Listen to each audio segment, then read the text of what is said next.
1-сентябрдан баштап, эгерде сиз жол эрежесин бузсаңыз, анда сынак тапшырууга мажбур болосуз.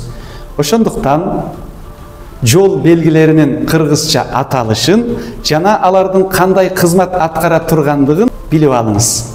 Айдын так сандагы күндөрүндө токтоп турууга тыюу салынат. Айдын жуп сандагы күндөрүндө токтоп турууга тыюу салынат. Тайгак жол. Тоскоолдукту оң жагынан айланып өтүү. Тоскоолдукту сол жагынан айланып өтүү. Бир нуктуу темир жол. Көп нуктуу темир жол. Бурулуштун багыты. Башкы жолдун багыты.